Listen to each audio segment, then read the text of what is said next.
إله إلا الله وحده لا شريك له وأشهد أن سيدنا ومولانا محمدا عبده ورسوله صلى الله تعالى على خير خلقه محمد وعلى آله وأصحابه ومن تبعهم بإحسان إلى يوم القيامة أما بعد فأعوذ بالله من الشيطان الرجيم بسم الله الرحمن الرحيم وعباد الرحمن الذين يمشون على الأرض هونا وإذا خاطبهم الجاهلون قالوا سلاما صدق الله العظيم.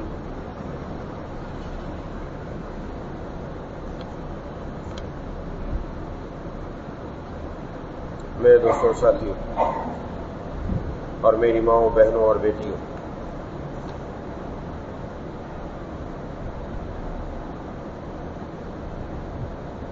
سورۃ الفرقان کی آیت نمبر 63 تلاوت کی ہے۔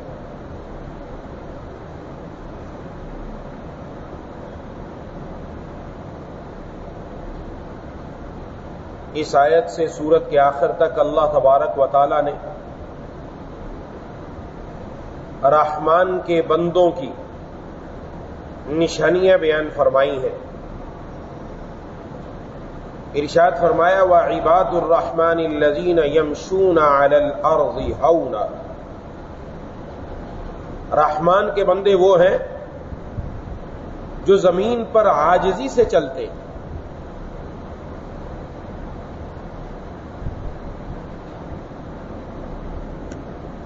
گزشتہ جمعہ عباد الرحمن ان دو الفاظ سے جو ہمیں نصیحت کی گئی تھی وہ میں عرض کر چکا۔ سب سے پہلی صفت جو بیان فرمائی جا رہی ہے وہ یہ کہ وہ زمین پر عاجزی سے چلتے ہیں، یعنی رحمان کے بندوں کی چال چلن ایسی ہے کہ جس سے وہ پہچان لیے جاتے ہیں کہ یہ رحمان کے بندے ہیں۔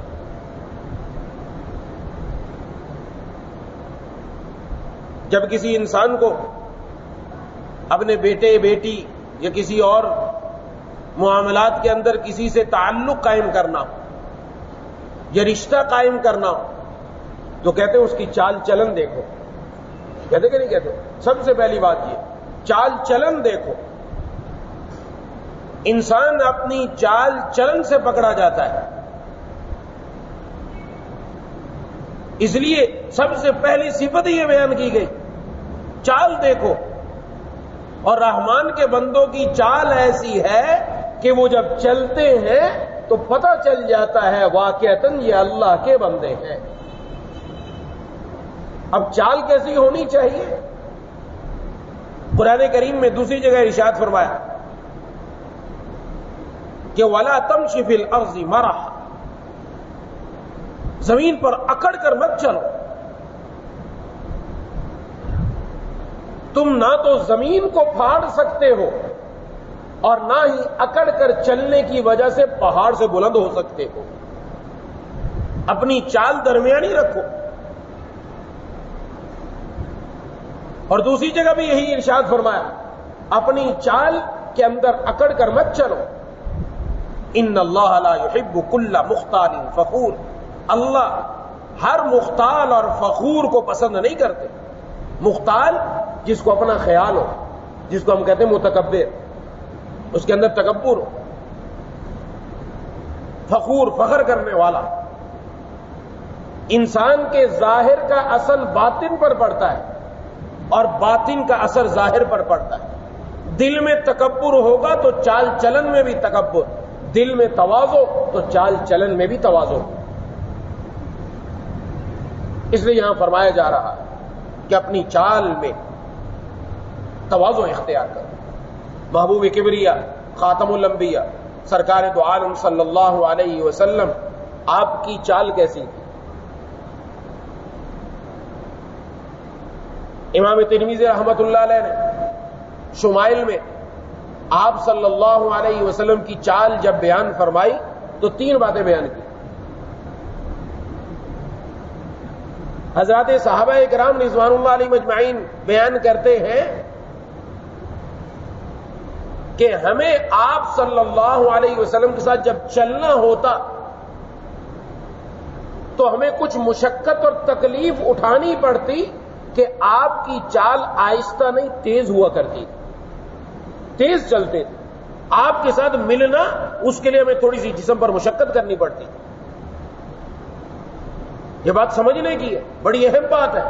متکبر آدمی تیز نہیں چلتا, آہستہ آہستہ ٹہل ٹہل کر چلتا ہے. ایک قدم رکھا تو پھر دوسرا قدم آہستہ رکھے گا, ذرا ٹہل ٹہل کر پتہ چلے کہ متکبر ہے, ذرا شان میری پتہ چلے. لیکن آپ صلی اللہ علیہ وسلم کی شان ایسی کہ آپ تیز چلتے تھے, متکبر کبھی تیز نہیں چل سکتا. نمبر 1. نمبر 2, ارشاد فرمایا کہ جناب نبی کریم صلی اللہ علیہ وسلم اپنا پاؤں زمین سے اٹھا کر چلتے تھے, گھسٹ کر نہیں چلتے تھے. بعض لوگوں کی عادت ہوتی ہے زمین پر چلتے تو گھسٹ کر پاؤں کی چلنے کی آواز آتی ہے, چپل کی آواز آتی ہے, چپل بھی گھس جاتی ہے, جوتا بھی گھس جاتا ہے. یہ ٹھیک نہیں ہے. یہ جو ماں باپ اپنے بچوں کی تربیت کرتے ہیں وہ اپنے بچوں کو سکھاتے بھی ہیں ایسے نہیں چلو, آواز نہیں آنا چاہیے جوتے کی, پاؤں اٹھا کر چلو. محبوب کبریا خاتم الانبیاء جناب نبی کریم صلی اللہ علیہ وسلم کا جو صلی اللہ علیہ وسلم کی جو چال تھی, آپ اپنا پاؤں اٹھا کر چلا کرتے, گھسیٹ کر نہیں چلتے. اور تیسری بات ارشاد فرمائی کہ آپ صلی اللہ علیہ وسلم جب چلتے تھے تو یوں لگتا تھا جیسے کسی اترائی سے اتر رہے ہیں. اونچائی پر ہو بندہ اور اونچائی سے زمین کی طرف اترے تو پھر انسان تھوڑا آگے کی طرف جھکتا ہے. جب آگے کی طرف جھکتا ہے تو اس کو اپنا بیلنس, اپنا توازن برقرار رکھنے کے لیے اپنے آپ کو سنبھالنا پڑتا ہے. پھر وہ اکڑ کر نہیں چل سکتا. جو اکڑ کر چلنے والا ہے وہ اگر کسی اونچائی سے نیچے کی طرف آئے گا تو ضرور گر جائے گا تکبرانہ چال سے. لیکن جب اترتا ہے تو اترتے ہوئے تھوڑا آگے کی طرف جھکنا پڑتا ہے, اپنا توازن اور بیلنس قائم رکھنا پڑتا ہے. تو ہمارے جناب نبی کریم صلی اللہ علیہ وسلم کی چال ایسی ہوا کرتی تھی. سبحان اللہ. یہ بندے کی چال ہے جس کے بارے میں نے عبد کے بارے میں پڑھا. بندہ کیا ہوتا ہے؟ یہ بندے کی چال. رحمان کے بندوں کی چال ایسی ہے کہ اس سے تواضع ٹپکتی. اور محبوب کبریا خاتم الانبیاء جناب نبی کریم صلی اللہ علیہ وسلم کا معمول کیا تھا؟ حضرات صحابہ کرام رضوان اللہ علیہ مجمعین بیان کرتے کہ آپ جب کسی سے سلام کرتے تو اپنا ہاتھ تب تک نہیں چھڑواتے تھے جب تک اگلا اپنا ہاتھ نہ نکال لیتا. ایک بات. اور نمبر 2, آپ اس کی طرف متوجہ رہتے جب تک وہ اپنی توجہ پھیر نہ لیتا, یعنی جب وہ جانے لگتا اب آپ اپنی توجہ ہٹا لیتے. اور ہمارے ہاں معمول تو الٹ ہی ہے. سلام بھی کریں گے ایک ہاتھ سے دور سے, ادھر سے, منہ ادھر ہے سلام ادھر ہے. اور بیٹھے کوئی آدمی آیا ہمارے پاس, ہم اس سے گفتگو کر رہے ہیں, موبائل پر فون آ گیا تو بس ٹھگ سے. بعضوں کے اندر تکبر ہے نا, دیکھو جی بڑے سیٹ کا فون آیا, اٹھا کے ہاں جی ہاں اتنا مال بھیج دو, فلانا بھیج دو. یہ جو بندہ آپ کے پاس بات کرنے کے لیے فضول میں آ کر بیٹھا ہے, یہ علامت متکبر آدمی ہے. سامنے والے کی عزت کا خیال نہیں رکھا. آپ صلی اللہ علیہ وسلم کا معمول یہ نہیں تھا کہ ایک آدمی کی طرف متوجہ لو دوسرے کی طرف پھر گئے. نہیں, موبائل جو اس سے اجازت لے لو کہ یہ اہم فون ہے, گھر سے ضروری کال آئی ہے یا کسی آدمی کی کال آئی, بات کر لوں, وہ اجازت دے دو تو بات کرنے. طریقہ یہ بات کرنے. اپنی زندگی کے اندر دیکھنا, اخلاق بڑی چیز ہے, معمولی بات نہیں ہے. یہ اخلاق کے اندر آتا ہے. سب سے آپ اندازہ لگائیں, یہاں نہ سب سے پہلے نماز کا ذکر ہے, نہ روزے کا ذکر ہے, نہ زکات کا, نہ حج کا. سب سے پہلے ذکر ہو رہا ہے چال کا ذکر ہو رہا ہے کہ اپنی چال کے اندر سے پہچانے جاتے ہیں. اس کا مطلب یہ کہ ان کا ظاہر اور باطن سر سے لے کر پاؤں تک ان کی حالت یہ ہے, سر سے لے کر پاؤں تک تواضع ٹپکتی ہے. دور سے پہچان لیا جاتا ہے واقعتاً اللہ کا بندہ جا رہا ہے. یہ حالت ہے. اور محبوب کبریا خاتم الانبیاء جناب نبی کریم صلی اللہ علیہ وسلم نے فرمایا, اللہ تعالیٰ نے فرمایا تھا, اللہ تبارک و تعالیٰ کی طرف سے آئی تھی کہ اگر آپ چاہیں تو مکہ کی وادیاں سونے سے بھر دیں. آپ صلی اللہ علیہ وسلم نے کیا عرض کیا, اے اللہ میں ایک دن بھوکا رہنا چاہتا ہوں, ایک دن میں بھوکا رہوں, ایک دن میرا پیٹ بھر جائے. جس دن میں بھوکا رہوں اس دن آپ کے سامنے آہوزاری کروں، عاجزی کروں، اور جس دن میرا پیٹ بھر جائے اس دن میں آپ کا شکر ادا کروں۔ یہ بندگی ہے، انتہا ہے بندگی کی۔ اپنی بندگی دکھائی۔ اب قرآن اور حدیث دونوں کو سامنے رکھے، آپ صلی اللہ علیہ وسلم قرآن کریم پر عمل کرنا ہے۔ جناب نبی کریم صلی اللہ علیہ وسلم کی زندگی کو دیکھو، آپ کی چال کیسی تھی اور آپ کا اپنا ذاتی عمل ایسا تھا جس سے تواضع ٹپکتی تھی۔ اس لیے اپنی ذات کے اندر تواضع لانی۔ آج سب سے بڑی بیماری ہمارے اندر تکبر ہے۔ یہ میں کا بت ہے ہمارے اندر، یہی میں کا بت ہے جو ہمیں قرآن و حدیث پر چلنے نہیں دیتا، چاہے عورتیں ہوں چاہے مرد ہوں۔ قرآن کا حکم آیا تو وہاں کا قرآن کے حکم کو ایک طرف رکھو، میں آ گئی بیچ میں، میں لوگ کیا کہیں گے، خاندان کیا کہے گا، معاشرہ کیا کہے گا، میرے گھر والے کیا کہیں گے، یہ باتیں آ گئی، میں بیچ میں آ گئی، اور جہاں میں آ گئی وہاں اللہ کا حکم جناب نبی کریم صلی اللہ علیہ وسلم کی سنت کو پیچھے چھوڑ دیا جاتا ہے۔ کیونکہ محبوب کبریا خاتم الانبیاء جناب نبی کریم صلی اللہ علیہ وسلم نے ارشاد فرمایا، کبر کیا ہے، تکبر کیا ہے، بطر الحق، حق بات قبول نہ کرنا۔ آج حق بات قبول نہ کرنا، اس کی بڑی وجہ اندر میں کیوں آتی ہے؟ یہ کیوں آتی ہے؟ اس کی وجہ ہے اللہ تبارک و تعالی نے دنیا میں ہر انسان کو مختلف کمالات سے نوازا ہے۔ ہر انسان کے ساتھ الگ الگ ہے۔ کسی کو حسن عطا فرمایا، خوبصورت ہے، کسی کو اللہ تعالیٰ نے مال عطا فرمایا، کسی کو اللہ تعالیٰ نے منصب عطا فرمایا، کسی کو اللہ تعالیٰ نے بولنے کا طریقہ عطا فرمایا، کسی کو اللہ نے اچھی آواز عطا فرمائی، وغیرہ وغیرہ۔ جس کو دیکھیں، جب انسان کی نظر اپنے اس کمال پر پڑتی ہے تو ناز میں مبتلا ہو جاتا ہے، تو نظر اپنی طرف آتی ہے، میں اچھا، عورتوں میں خوبصورت، فلانی کو تو دیکھو اس کا چہرہ ایسا ہے، اس کی تو ناک ایسی ہے۔ تو کیا تیرا چہرہ اللہ نے بنایا یا تم نے خود بنایا؟ اس عورت کا چہرہ کس نے بنایا؟ فلانی عورت وہ موٹی ہے، فلانی بچی وہ ایسی ہے، فلاں ایسا ہے، میں ایسی ہوں۔ بندوں میں بھی ہے، دیکھو جی مجھے دیکھو میں کیسا، چہرہ دیکھ کر اپنا آئینے کے اندر اپنے حسن پر نازا ہے، تکبر میں آنا شروع ہو گیا۔ میرے پاس دیکھو مال ہے، دولت ہے، منصب ہے، پیسہ ہے۔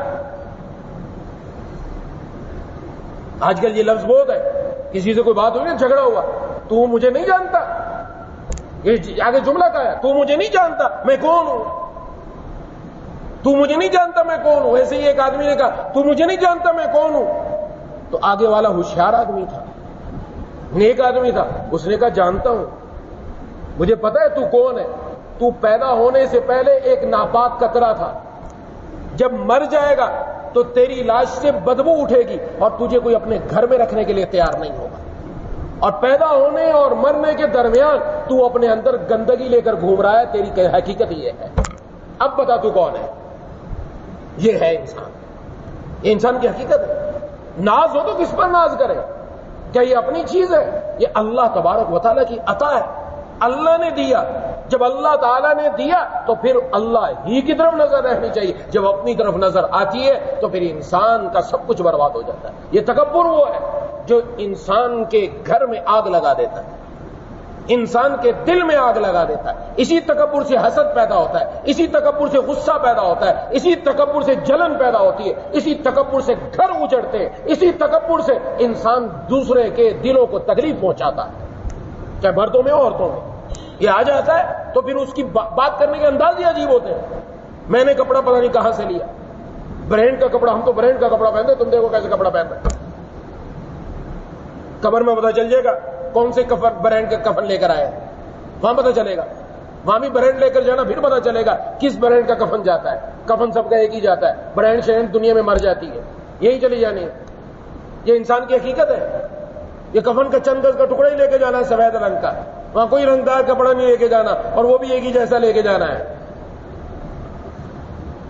تو اس لیے بڑی اہم بات سمجھنے کی کہ رحمان کا بندہ بننا ہے، رحمان کی بندی بننا ہے، تو اپنے اندر تواضع پیدا کرو، اپنے بول میں، اپنی چال میں، سر سے لے کر پاؤں تک پتہ چلے یہ تواضع کے اندر۔ تو تکبر اس لیے پیدا ہوتا ہے اپنی صفات کے اوپر، میرے پاس مال ہے، دولت ہے، بینک ہے، بینک کو بیلنس ہے، کارو کوٹھی ہے، بنگلے ہے، میری آواز اچھی ہے، میں اچھی تقریر کر لیتا ہوں، میں اچھی اذان دے لیتا ہوں، میں اچھا بیان کر لیتا ہوں، یہ ساری چیزیں میرے اندر آ رہی ہیں، میرے اندر تکبر آ رہا ہے، میں کا بت نکل جائے تو کام بنے گا۔ اس لیے علامہ رومی رحمہ اللہ نے بڑی اچھی مثال دی، بہت اچھا سمجھایا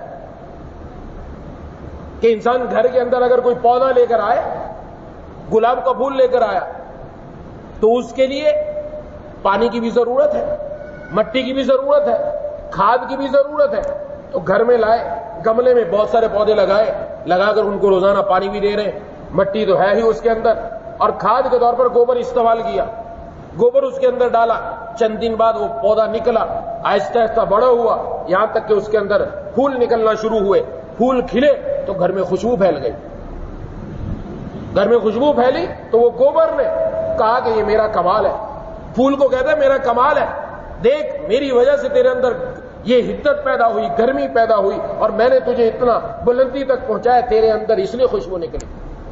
تو پھول نے جواب دیا تیرا کمال نہیں ہے، تیرا کمال ہوتا تو پھر میرے اندر سے بدبو نکلتی، یہ گوبر کا کمال ہوتا تو بدبو نکلتی، لیکن جواب اس نے عجیب دیا علامہ رومی رحمہ اللہ نے سمجھانے کے لیے کہ اس پھول نے گوبر کو کہا تیرا کمال نہیں، میرے اللہ کا جمال ہے، میرے اللہ کا جمال ہے کہ وہ بدبودار چیز سے خوشبودار چیز پیدا کر دیتا ہے۔ انسان اپنی حقیقت دیکھے، ایک ناپاک اور گندے قطرے سے بنا، ماں کے پیٹ میں حیض اور ناپاکی کی جگہ پر رہا، یہ اگر باہر آیا اس سے ناپاک کام ہوتے، اس سے گندے کام ہوتے، اگر رب کی عبادت ہوئی، نماز پڑھی، روزہ رکھا، زکات دی، اذان دی، بیان کیا، تقریر کی، رب کے حکموں کو بیان کیا، تو یہ سب کا سب رب تعالی کا فضل اور جمال ہے، ان کی روشنی ہے تب تک یہ کام کر رہا ہے، اور جس دن اللہ کا فضل ہٹ گیا تو پھر بندہ کچھ کر بھی نہیں سکتا، اس لیے اپنا کمال نہیں سمجھتا۔ شاہ محمود اور ایاز کا واقعہ مشہور ہے کہ شاہ محمود کا غلام تھا چہیتا، ایاز بڑی محبت کرتا تھا اس سے، یہ بھی وزیر تھا، یہ جب شام کو بادشاہ کے ہاں سے فارغ ہو کر جاتا ڈیوٹی سے تو اپنے گھر جانے سے پہلے راستے میں اس نے چھوٹی سی کوٹری بنا رکھی تھی، اس کے اندر جاتا، کچھ دیر اس کے اندر رہتا، پھر اپنے گھر کی طرف روانہ ہوتا۔ تو جو بادشاہ کے دوسرے وزیر تھے وہ اس سے حسد کرتے تھے، وہ اس کی توہ میں تھے کہ کوئی ہمیں خامی ملے، تو ان کو نظر آ گیا یہ راستے میں کوٹری میں جاتا ہے، تو بادشاہ کو جا کر کہا کہ آپ ایاز کے اوپر بڑا اعتماد کرتے ہیں، یہ تو شاہی خزانہ چرا کے جاتا ہے روز، فلاں جگہ اس نے ایک کوٹری بنا رکھی ہے، وہاں جا کے جمع کرتا ہے۔ بادشاہ کو چونکہ بادشاہ نے آزمایا ہوا تھا، اس کو معمولی شخص نہیں تھا، یہ اعتماد تھا، اس لیے بادشاہ کو پتا تھا کہ کوئی ایسی بات نہیں، بات کچھ اور نکلے گی، کہا چلو میرے ساتھ۔ جا کر اس کوٹری کو کھولا تو دیکھا تو اندر تو کچھ بھی نہیں ہے، کہاں ہے خزانہ؟ کہا اس نے زمین میں دفنا رکھا ہے۔ زمین کو کھودا، زمین سے پانی تو نکل آیا لیکن خزانہ نہ نکلا۔ اب سب اپنی بغلیں جھانکنے لگے، سب کا سر جھک گیا، یہ تو ہم نے جھوٹ بولا۔ تو شاہ محمود نے ایاز کو بلایا کہ بھئی تو یہاں کیا کرنے آتا ہے، یہاں کیا کام ہے تیرا؟ تو اس نے وہاں کونے میں ایک گدڑی رکھی ہوئی تھی، وہ گدڑی نکالی، وہ نکال کر دکھائی، کہا کہ شاہ محمود کو کہا کہ آپ کا وزیر بننے سے پہلے میں یہ گدڑی پوش تھا، میرے پاس کچھ نہیں تھا، میں روزانہ شام کو جب آتا ہوں اپنے آپ کو سمجھاتا ہوں کہ تو اگر آج شاہ کا وزیر ہے تو تیرے اندر کوئی کمال نہیں، تو ایک گدڑی پوش تھا، شاہ کی تیرے اوپر نظر پڑی، اس شاہ نے تجھے چن لیا، تجھ سے کام لے رہا ہے، اس لیے تیرا کام ہو رہا ہے، ورنہ تیرا کمال نہیں۔ میں نے اپنے ماضی کو یاد رکھا ہے کہ تیری حقیقت ایک گدڑی پوش کی تھی۔ علامہ رومی رحمہ اللہ فرماتے اے انسان تو بھی اپنی حقیقت کو یاد رکھ، اپنی حقیقت کو یاد رکھ، تیری حقیقت ہے کیا، تیرے اندر ہے کیا سوائے گندگی اور کچھ نہیں۔ اس لیے میرے مرشد رحمہ اللہ نے فرمایا الماری اسرار کے تالے کو ذرا کھول، الماری اسرار کے تالے کو ذرا کھول، ظاہر ہوا جاتا ہے تیرے ڈھول کا سب پول، ظاہر ہوا جاتا ہے تیرے ڈھول کا سب پول۔ اے نطفہ ناپاک تو آنکھیں تو ذرا کھول، اے نطفہ ناپاک تو آنکھیں تو ذرا کھول، زیبا نہیں دیتا ہے تکبر کا تجھے بول۔ کہ تو اپنے آپ کو دیکھ تو صحیح کہ تو ہے کیا چیز، اور تکبر کس بات پر کر رہا ہے جو چیز اپنی نہیں ہے۔ اپنے اندر تواضع، اب یہ تواضع کیسے ملے، کیسے اختیار کریں؟ اس کے لیے 3 کام کرنے، اپنے اندر 3 باتیں لے آئے، اللہ تبارک و تعالیٰ پیدا کرے گا. لیکن شرط ہے اپنے اندر پہلے پتا چل جائے میرے اندر تکبر بھرا ہوا ہے. بعض لوگ سمجھتے ہیں میں متواضع ہوں.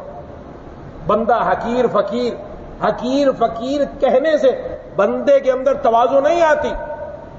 تواضع کے لیے اپنے دل میں تواضع پیدا کرنی پڑتی ہے کہ اگر کوئی حقیر فقیر کہہ بھی دے تو چہرے پر شکن بھی نہیں آئے گی، پھر پتہ چلے گا کہ واقعتاً حقیر فقیر ہے کہ نہیں. تو زبان سے کہنے سے تواضع نہیں آتی. تواضع تو دل کا فعل ہے، دل کے اندر ہے. تواضع نے دل میں آنا ہے. متواضع اور متکبر یہ دونوں ہم دنیا میں سمجھتے ہیں. جیسے آج کل کسی کے پاس پیسہ آ جائے نا تو کہتے ہیں دیکھیے جی پیسہ بولتا ہے. واقعتاً پیسہ بولتا ہے. بندے کا چال ڈال بدل جاتی ہے، بات کرنے کا انداز بدل جاتا ہے. وہ سمجھتے میرے پاس پیسہ ہے اس لیے بولنے کا انداز بدل گیا. لیکن جس کے پاس پیسہ آیا، منصب آیا، لیکن اس کے ساتھ وہ کسی اللہ والے سے تعلق رکھتا ہے، اس نے اپنی اصلاح کرائی، اس نے اپنے اندر سے تکبر نکالا، اس کے اندر تواضع ہے، تو پھر اس کی چال ڈھال میں تبدیلی نہیں آتی. پھر بھی پتہ چلتا ہے واقعتاً یہ اللہ کا بندہ ہے. اصل چیز یہ ہے اپنے مرض جو ہے نا، بیماری اس وقت تک پتہ نہیں چلتی جب تک کسی ڈاکٹر کے پاس نہ جائے. یہ مرض میرے اندر ہے، کسی کے اندر بھی ہو سکتا ہے. ہمیں اپنی پہچان کروانی ہے. میرے اندر تو مرض نہیں ہے. مرض کی پہلی نشانی میں نے عرض کیا حق بات کو قبول نہ کرنا. حق بات سامنے آئی، شادی ایسے کرو کہ نہیں لوگ کیا کہیں گے. خواتین کو دیکھو، خواتین میں یہ بڑی بات ہے، لوگ کیا کہیں گے، ہاں فلانی کیا کہیں گے، ایسے لوگ ہیں. رشتہ دار کیا کہیں گے، خاندان کیا کہے گا. بڑی بڑی فکر ہے خاندان کی. یہ فکر نہیں کہ اللہ تبارک و تعالیٰ کیا فرمائیں گے، جناب نبی کریم صلی اللہ علیہ وسلم کیا فرمائیں گے، ان کو جا کر منہ کیا دکھانا ہے. یہ تکبر کی بات ہے. حق بات قبول نہیں کی جا رہی. اللہ کا فرمان سامنے، رسول اللہ صلی اللہ علیہ وسلم کا ارشاد سامنے، پھر بھی عمل نہ ہو، یہ اس بات کی علامت ہے. اس لیے اس بات کو سامنے رکھنا ضروری ہے. تو عرض کر رہا تھا پہلی نشانی ہے بطر الحق، حق بات قبول نہ کرنا. حضرت ڈاکٹر عبداللہ یارفی رحمۃ اللہ علیہ نے بڑی اچھی مثال دی، عورتوں کو خوب سمجھ میں آئے گی.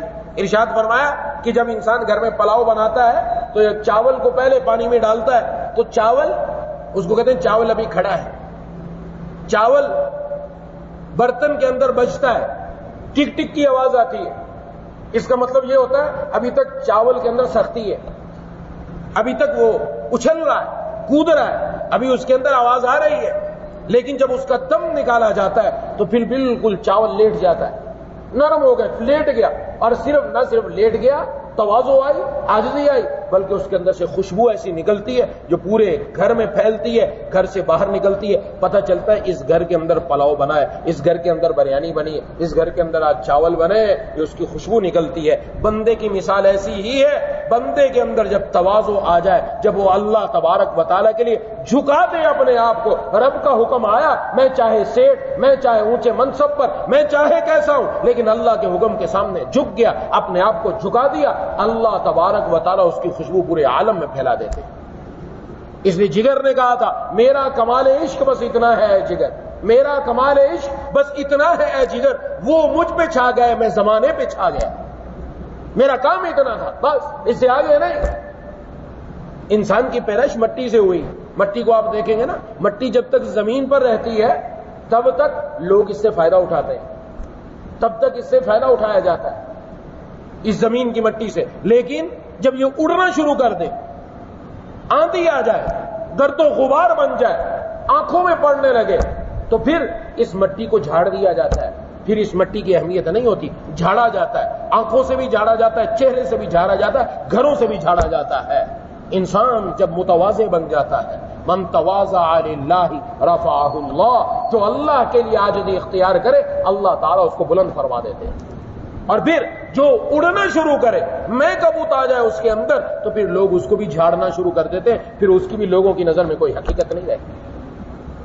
تو بہرحال عرض کر رہا تھا کہ اب یہ چیز پیدا کرنے کے لیے کیا کرنا ہے. نمبر 1، محبوب کبریا خاتم الانبیاء جناب نبی کریم صلی اللہ علیہ وسلم نے ارشاد فرمایا البادی بالسلام بریء من الکبر، جو سلام میں ابتدا کرنے والا ہے یہ تکبر سے بری ہے.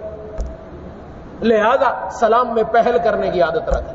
جب بھی ملے ایک دوسرے سے سلام میں پہل، دوسرے کے سلام کرنے سے پہلے سلام کر دے. مردوں میں بھی عورتوں میں آج یہ چیز ختم ہوتی چلی جا رہی ہے. عورتیں بھی ایک دوسرے کو سلام نہیں کرتی. ہاتھ ملانا بعد کی بات ہے، سب سے پہلے سلام ہے. بعض لوگ ہاتھ ملاتے ہیں، وہ ہاتھ ملا لیا. ہاتھ ملانا کوئی کام نہیں ہے، اصل تو مصافحہ کا کام سلام کے بعد ہے. مصافحہ بھی تب جب اگلے کے ہاتھ خالی ہوں. سلام کو پھیلانے کا حکم ہے، مصافحے کو حکم نہیں پھیلانے کا. یہ تو کبھی کبھار کیا جاتا ہے، اصل سلام ہے. ہاتھ تو ملایا اور سلام ہی نہیں کیا، ایسا نہیں. السلام علیکم ورحمۃ اللہ پھر ہاتھ ملانے والے. تو سلام میں جو پہل کرے گا فرمایا تکبر سے بری ہے. محبوب کبریا خاتم الانبیاء جناب نبی کریم صلی اللہ علیہ وسلم کی زبان نبوت سے نکلی ہوئی بات. ایک بات یہ ہم اپنے اندر یہ لے کے آ جائیں کہ ہم سلام کی کثرت کریں، کثرت بھی ایسی کہ سلام میں پہل کرنے والے بن جائیں. ایک بات. نمبر 2، کیونکہ جو متکبر ہوگا نا وہ کہے گا لوگ مجھے سلام کریں، میں کیوں کسی کو سلام کروں، میری عزت میں فرق آتا ہے، میں بڑا آدمی. لوگ آئیں گے مجھے مسافہ کریں، میں نے کسی کے لیے نہیں کھڑا ہونا. بیٹھا ہے اپنی جگہ پر سیٹ بن کر بیٹھا، لوگ آئیں گے ایک ہاتھ دے دیے کہ لو جی میں نے بڑی نوازش کی تمہیں ایک ہاتھ دیا ہے، کوئی بڑی مہربانی کی ہے، کوئی مسئلہ نہیں. ایک ہاتھ دیا تو قبر میں جا کے پتہ چلے گا کتنے ہاتھ لگتے ہیں، وہاں پتہ چلے گا، وہاں انسان کا پتہ چل جائے گا. اس دنیا ہی نہیں ہے سب کچھ، ہم نے مر کے جانا ہے ایک جگہ پر، اور وہاں پر انسان کا تکبر ناک کے ذریعے سے باہر آ جائے گا، پھر پتہ چلے گا نکلتا کیا ہے. تو اس لیے پہلی بات تو یہ سلام میں پہل کریں. نمبر 2، جناب نبی کریم صلی اللہ علیہ وسلم نے دعا سکھلائی، اللہم اجعل فی عینی صغیرہ وفی اعین الناس کبیرہ. اے اللہ مجھے میری نظر میں چھوٹا کر دے. آج ہم اپنی نظر میں بڑھے. بعض لوگ کہتے ہیں کیا پھر لوگوں کے سامنے ذلیل ہو جائے؟ نہیں، ہم نے کب کہا ذلیل ہو. اپنی نظر میں ذلیل ہو جائے، اپنی نظر میں چھوٹا بن جائے، اپنی نظر میں میری کوئی وقت نہ رہے، تو پھر کیا ہوگا؟ وفی اعین الناس کبیرہ. یا اللہ مجھے میری نظر میں چھوٹا کر دے، لوگوں کی نظر میں بڑا کر دے، لوگوں کی نظر میں میری عزت پیدا کر دے. ہر انسان چاہتا ہے یہ لوگوں کی نظر میں عزت ہو. تو اللہ تعالیٰ نے اب محبوب صلی اللہ علیہ وسلم نے، اللہ تعالیٰ کے محبوب صلی اللہ علیہ وسلم نے دعا سکھلائی کہ اپنی نظر میں چھوٹے رہو، لوگوں کی نظر میں بڑے بن جاؤ. لیکن آج ہم اپنی نظر میں بڑے، ہم نے اپنی قیمت خود لگا رکھی کہ میری قیمت یہ ہے، میں ایسا میں ویسا. گھروں میں جھگڑے، شوہر اور بیوی کے بھی بعض جھگڑے اسی بنیاد پر ہے. شوہر سمجھتا ہے میں بہت زیادہ سمجھدار ہوں، بیوی کو پتہ ہی نہیں. بعض مرتبہ بیوی سمجھتی میں بڑی سمجھدار ہوں، میں تو لینڈ لاٹ ہوں، میرے تو پیچھے بڑے پیسے والے گھر سے آئی ہوں، بڑی پڑ کر آئی ہوں میں.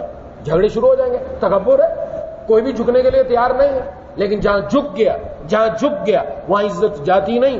اللہ لوگوں میں عزت بڑھا دیتے ہیں، بندے کی عزت بڑھا دیتے ہیں. جیسے من تواضع للہ رفعہ اللہ. تو اس دعا کا اہتمام، یا اللہ مجھے میری نظر میں چھوٹا کر دے، لوگوں کی نظر میں بڑا کر دے. اور تیسری بات، جناب نبی کریم صلی اللہ علیہ وسلم نے حضرت معاذ رضی اللہ تعالیٰ عنہ کو فرمایا کہ اے معاذ ہر نماز کے بعد اس دعا کا اہتمام کرو، اللہم اعنی علی ذکرک و شکرک و حسن عبادتک. بڑی اہم بات ہے. شکر اور تکبر دونوں آپس میں ایسے ہیں جیسے آگ اور پانی.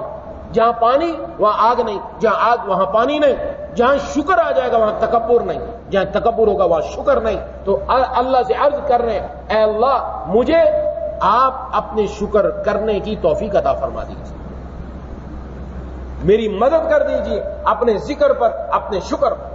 مانگ رہے ہیں ہر نماز کے بعد. مانگے گا یقیناً شکر گزار بنے گا. اس لیے اپنے اندر شکر گزاری لے کر آنے، شکر گزاری لے کر آئیں گے تکبر ختم ہو جائے گا. آج یہ ناشکری بھی بہت ہے، عورتوں میں تو ہے ہی بہت زیادہ ناشکری. ہر چیز پر ناشکری، میرے پاس یہ نہیں، میرے پاس وہ نہیں، فلانے کے پاس تو ایسا ہے، فلانے کے پاس تو ایسا ہے. اپنے شوہر سے بھی جھگڑا، اپنے ابا سے بھی جھگڑا، بھائیوں سے بھی جھگڑا، اس کے پاس تو ایسا موبائل، اس کے تو کپڑے ایسے، اس کا تو فلاں ایسا، میرے پاس ہے نہیں. یہ جب ناشکری آتی ہے نا تو گھروں سے پھر سکون اٹھ جاتا ہے، ختم ہو جاتا ہے، چین بھی نکل جاتا ہے. اب کوئی کہے کہ بھئی یہ تو دین ہمیں شاید سکھا رہا ہے متواضع ہو جاؤ، تمہارے اندر احساس کمتری پیدا ہو جائے. ایسا نہیں ہے. احساس کمتری الگ چیز، تواضع الگ چیز. احساس کمتری کی بنیاد اللہ کی ذات پر نعوذ باللہ شکوہ اور شکایت ہے کہ میری شکل اچھی کیوں نہیں بنائی، مجھے مال کیوں نہیں دیا، میرے پاس دولت کیوں نہیں آئی، میرے پاس منصب کیوں نہیں آیا، میرے پاس گاڑی کیوں نہیں آئی، میرے پاس فلاں چیز کیوں نہیں آئی. یہ ہے احساس کمتری. اس کو کہتے ہیں احساس کمتری. دین نہیں کہتا احساس کمتری کا شکار ہو، بلکہ دین کیا کہتا ہے جو اللہ نے دیا اسی پر شکر گزار بن جاؤ. تواضع نتیجہ ہے شکر کا، اور احساس کمتری نتیجہ ہے اللہ سے شکوہ اور شکایت کا. تو کبھی بھی ایسا نہیں ہوگا. متواضع بندہ کبھی احساس کمتری کا شکار نہیں ہوگا. وہ تو شکر کر رہا ہے یا اللہ میں تو اس لائق بھی نہیں تھا، آپ نے عطا فرما دیا، میں تو اس لائق بھی نہیں تھا، آپ نے عطا کر دیا.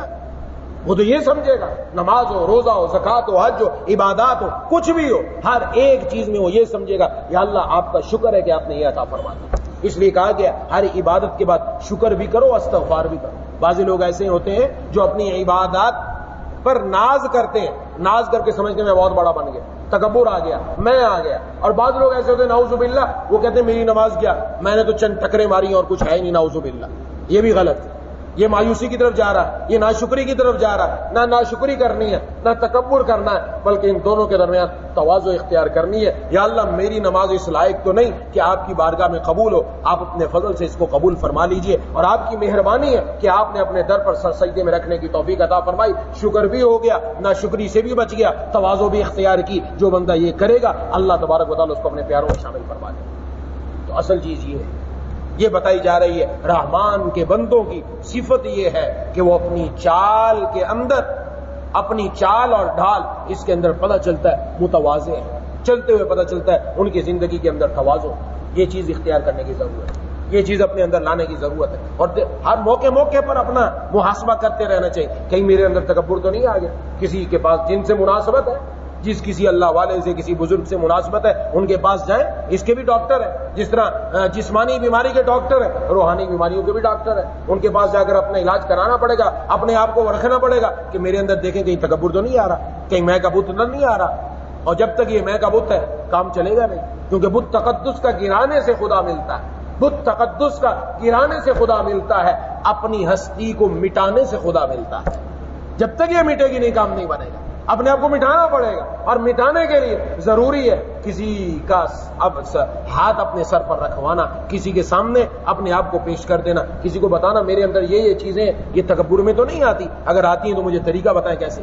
بیمار ہو جانا الگ بات ہے، اس میں کوئی وہ نہیں ہے کہ بیمار کیوں ہوا، لیکن اس بیماری کو بیماری ہی نہ سمجھنا، اس بیماری پہ اڑ جانا، اس بیماری کا علاج نہ کرنا، یہ ہے غلطی، یہ ہے غلطی۔ تکبر کسی میں بھی آ سکتا ہے، پیدا ہو سکتا ہے، کسی میں پیدا ہو جائے، کسی چیز پر پیدا ہو سکتا ہے۔ اللہ تعالیٰ محفوظ رکھے، اللہ تبارک و تعالیٰ حفاظت فرمائے، مرتے دم تک اللہ تعالیٰ ہمیں ایسے بول سے بچائے، ایسی چال سے بچائے، ایسی ڈھال سے بچائے، ایسے کام سے بچائے جس سے تکبر کی بھی بو آتی۔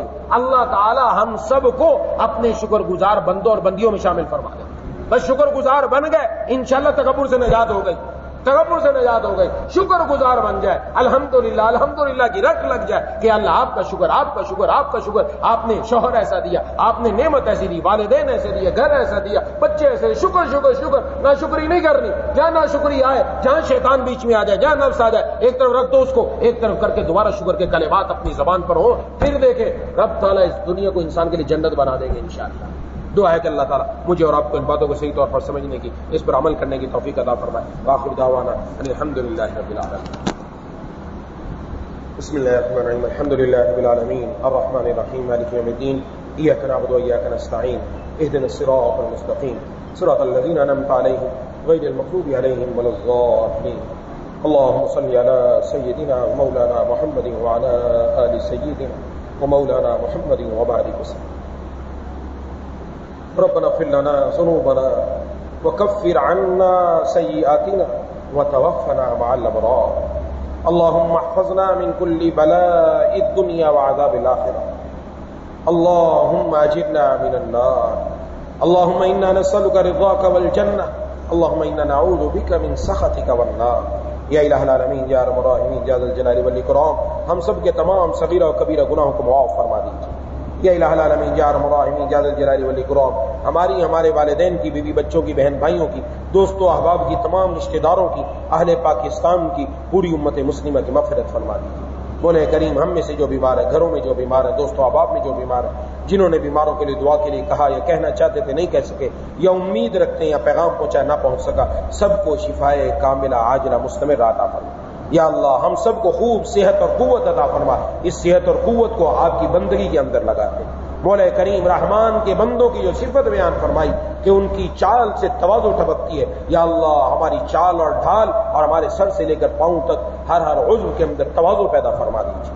مولا کریم حقیقی تواضع عطا فرما، دل میں تواضع عطا فرما، عاجزی نصیب فرما دیجیے، تکبر سے ہم سب کی حفاظت فرما، تکبر کے بول سے ہم سب کی حفاظت فرما، مولا کریم تکبر کی چال سے ہماری حفاظت فرما، اے الہ العالمین اپنے شکر گزار بندوں اور بندیوں میں شامل فرما دیجیے، مولا کریم اے الہ العالمین شکر کے مواقع خوب خوب عطا فرما، یا اللہ شکر کے مواقع خوب خوب عطا فرما، یا اللہ شکر کے مواقع خوب خوب عطا فرما، مولا کریم اب تک آپ نے اپنی نعمتوں میں رکھا ہے، کسی کے سامنے ہاتھ پھیلانے کی نوبت نہیں آئی، ربا یا ذل جلال والاکرام آپ ماں سے بڑھ کر پیار کرنے والے، یا اللہ مرتے دم تک اسی طرح نعمتوں کے اندر ہی رکھیے گا مولا، کسی کے سامنے ہاتھ پھیلانے کی نوبت نہ آئے، یا اللہ صرف اپنا محتاج رکھیے، دنیا کا محتاج نہ بنائیے، یا ذل جلال والاکرام جیسا آپ چاہتے ویسا بنا دیجیے، یا اللہ جو قرآن کریم میں رحمان کے بندوں کی جتنی صفات بیان فرمائی گئی وہ سب ہمارے اندر پیدا فرما دے، یا اللہ سب ہمارے اندر پیدا فرما دے، اے الہ العالمین اے ارحم الراحمین